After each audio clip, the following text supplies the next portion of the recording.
For now, we'll do Lie On, The Professional, which also had Natalie Portman in. Nice. I told you I was going to do a bit. It wasn't very good, was it? No.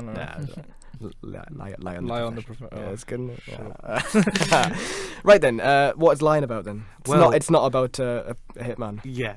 And Natalie Portman's not in it. It's not about a hitman. Go on. Before we start, is that Star Wars news you're talking about? Is that the name reveal? The name reveal, yeah. Mm-hmm. But yeah, perfect. Because the Obi-Wan story is not real.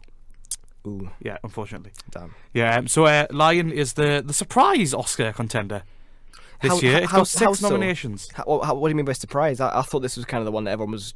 Oh, no, I don't think people expect to get this many noms. What's it nominated for? Is it Best Picture it's nominated for as well? I think it's... Yeah. Dev Patel's nominated for Best Supporting Actor, which seems strange, since he's on the poster at the very front of it. He's the main character. I mean, he's only in the second and third acts of the film, so that could be why. But he's definitely not a supporting actor. Mm-hmm. That's very strange. All right, well, So in Lion, Dev Patel's younger version of himself. He's a newcomer played by Sunny Pawar. He's brilliant. He's really, really good. Yeah. He gets separated from his brother when they go looking for work, and he ends up in Bengal somewhere, and he ends up getting adopted by Nicole Kidman, who's got amazingly funny 80s hair. Yeah. Oh my god, I was dying with laughter like every time that hair came on stage. And it's very rare to see Nicole Kidman doing a natural accent as well. Yeah, exactly. There you go. Yeah, and her husband played by David Wenham, and they adopt him and bring him up through the years. However, when he's older, he has that raging desire to go home and find his real mum. So, in what is basically an ad for Google Earth, he spends the entire rest of the film searching for his family. I'm misselling it here. I will get that. But and to go and find his real family and find out where he's from and who he is. Mm-hmm. And I mean, it's basically what I expected to be from the trailer.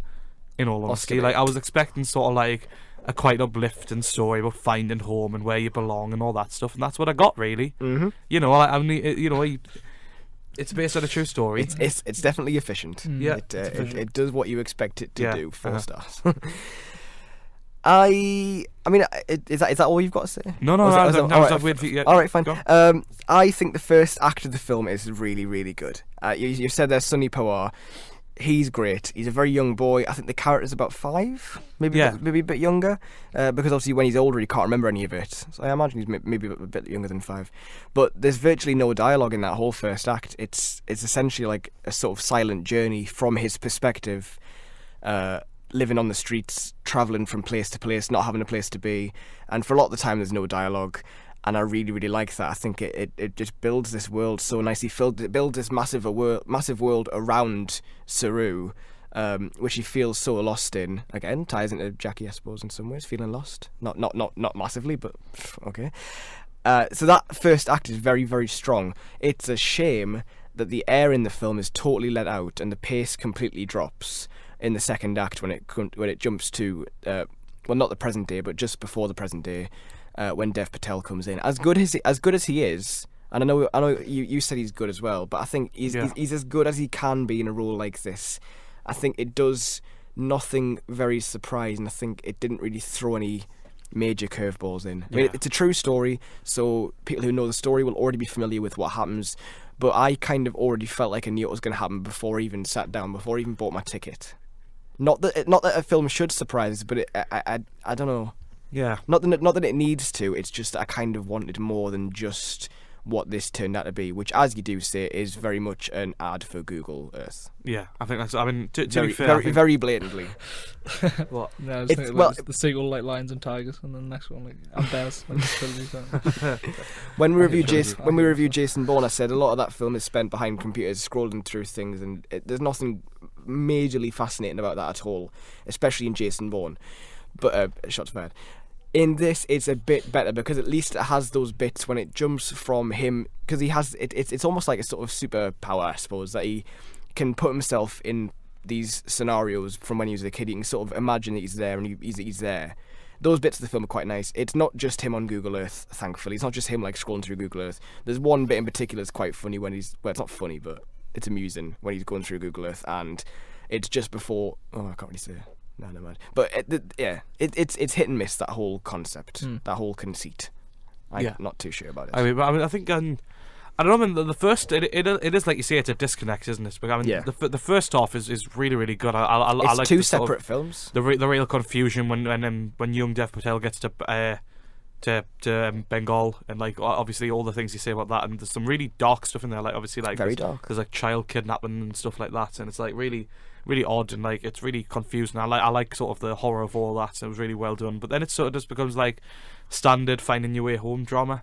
It's too cozy. It's just like I think that's a good thing in some ways, because I think it is really heartwarming instead of being something which could be really depressing.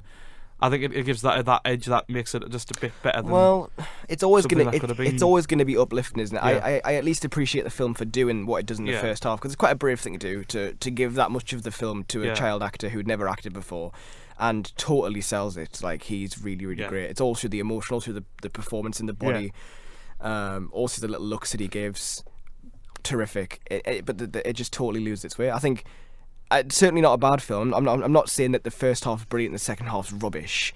It's just that the two added together just make this kind of middle of the road 6, 7 out of 10 kind of film. I left the cinema feeling like I'd enjoyed it, but it wasn't going to break any new not at all lists for me or anything like that. I like Rooney Mara. I like her in pretty much everything. Yeah. As a person, as an actress, yes, I think she's really great. Yeah. Rooney Mara is very good. Yeah. And in this, she has this kind of necessary role. That's what I'd kind of say as it's a very necessary role to be in the film, to have somebody there who's that kind of moral, somebody to stand by his side while he goes through all this trouble. Very serviceable character, done more justice than it needed to be by Rooney Mara. So Rooney Mara. Get in.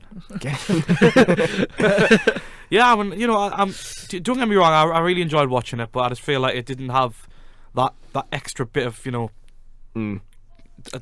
something more. I enjoyed it. I did enjoy it. When there's so many films out right now that are like top of the net. Top of the back of the net, and I think Rooney 250 goals. This just doesn't cut it for me. It's too safe. It's Oscar baity, and I said at the start of the show, I'll say it again. It's Oscar baity. I think it's refreshingly techno friendly as well for once.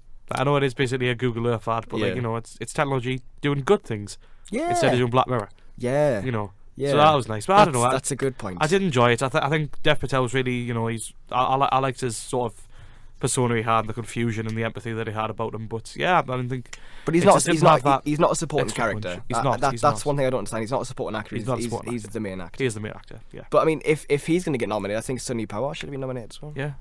There you go. First ever youngster. Maybe someday. Speaking of young people, I just saw before Jacob Tremblay is going to be in Predator. Ooh. Cool. That's going to be quite a small Predator. Goodbye, Predator. Anyway, we're going to do... Well, before we move on, recommend? Yeah, I think it's worth a watch. I think it's nice, fine. Nice heartwarming fare. Yes, I think it's kind of hard to not like. Yeah. But I still listed some reasons anyway. I left with a smile on my face.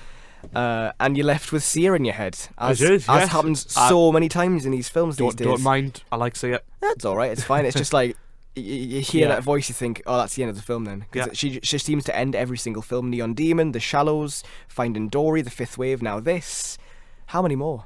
Stop the Sia innocence. Yeah, stop Sia innocence. Stop Sia 2017. Yeah. I will recommend it as well.